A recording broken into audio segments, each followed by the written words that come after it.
Fortunately today, Rachel from Clark's is here to share some very important secrets and tips for your animal's oral hygiene. Welcome, Rach. Hi. Good to have you. It's fun to see the store, you know. I want people to really get an idea of everything you guys offer and to see it for themselves. So, yeah, it's a lot. It's a lot. But a lot of people talk about keeping their pets' teeth clean, and that's a difficult task, isn't it? It is. It is. In the pet world, February is always Pet Dental Month, so we like to bring awareness to all of your pets. I love that. Mostly dogs and cats. The most popular way to clean your dog and cat's teeth is brushing. Okay. And I definitely want to make sure that people know that it is very important to use a toothpaste for dogs and cats. Don't just use your human toothpaste. There's a lot of ingredients in human toothpaste that are not meant to be ingested and can make your dog very sick. That's such an important thing. Please, everybody, do not lend them the Colgate. It is not good. No, it's not good because your dog is going to swallow it. You know, they just do. Right. So. You can't say, hey, by the way, don't forget to... they're not going to relay that information to each other. Yeah. So there are two basic types of toothbrush. One that's, you know, kind of a common-looking toothbrush that we would think of. The other one I prefer. It's a little bit easier. It's a cap that you put onto your index finger. Let me see. And it has the brush. Let's see, get a good shot of that. Yeah.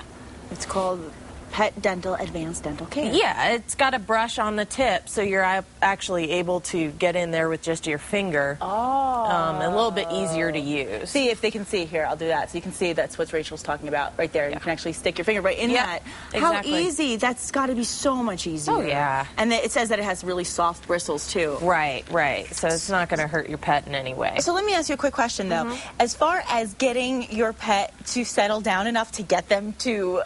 you know, to listen and do this. Do you have any tips for people? I would usually do this after a while of, you know, being home, sitting on the couch. Make sure, you know, you're cuddling with the animal. They're relaxed, you're relaxed, and just kind of start messing with their face a little bit. And that's also a good chance to do just a basic checkup, which should be done every couple weeks. You know, at least once a month. I would check on your pet's mouth. We all know dog breath. It's not going to smell like flowers. No. But your dog and cat should not have an overwhelming odor to their mouth. That's usually a sign of either gingivitis or some other infection. You also want to look for any redness in the gums.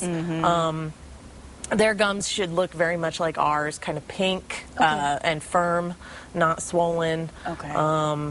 You want to lift up the lips and check for any kind of sores or pus, redness. Anything like that needs to be checked out by a vet right away. It does. I mean, we just had a dentist on talking about, you know, just talking about oral hygiene for us and how your hygiene of your mouth affects your entire system. It does. And it's no different for pets. Right. So it's really important, and as Rachel said, at least once a month. Yeah. Okay, so now the brushing, how often do we do the brushing itself? The brushing, I mean, you could do it once a day if your dog is down with it. The way you brush your own teeth, I would say at least once a week. Okay, that's a good point. Good point. Now, and remember to get the right toothpaste. Yes. Okay, now what else do we have? We also have some other additives. This is Susie's here is an additive that you would put in their drinking water. And it helps break down the plaque and the tartar, helps fight gingivitis. And it's a really great tool to, because then when they chew on anything, it'll actually just slough off all the plaque and tartar. It's kind of like a mouthwash, right? Exactly. Okay. Exactly. So just put it in their water. That's simple. This one is actually really awesome. It's an enzyme supplement. It's, you know, if you're looking for something a little more natural, this has neem oil and other enzymes. And it will help the gum health as well as fight the plaque and tartar. Wow. So, I mean, these are things I don't know that people really think about as deeply as they need to, because the oral hygiene of your pet is so important, and there's so many ways to keep them healthy in that way. And it's great to have all these tips. So, okay, so we have the toothbrush and the toothpaste. We have our quote-unquote mouthwash, really, that helps them. Right. Now, if we move on to teeth, I know obviously their dental care itself is a big deal. Right, right. We do have a lot of treats. Okay. Greenies are actually, they're very, very popular. You can see these in a lot of pet stores.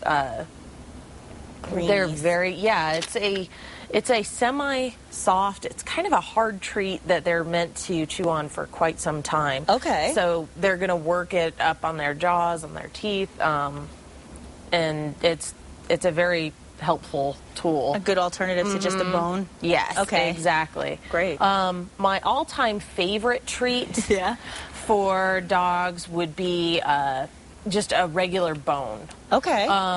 I prefer a raw bone because the raw meat and the raw enzymes on the meat help to break up any leftover food particles. Okay. And the raw bone is actually much softer and will kind of give to their teeth. So it actually polishes their teeth. Really? While they're chewing on the raw bone. That's cool. Exactly. They also get a lot of things like conjoin and glucosamine from the bone itself. Just from the bone. Now, is that a particular kind? Or is it just say raw? I mean, is it? We have a couple freezers in our stores. Okay. And there are different sizes of raw bones. Okay. For different type dogs. Easy. How long do they generally last the dog?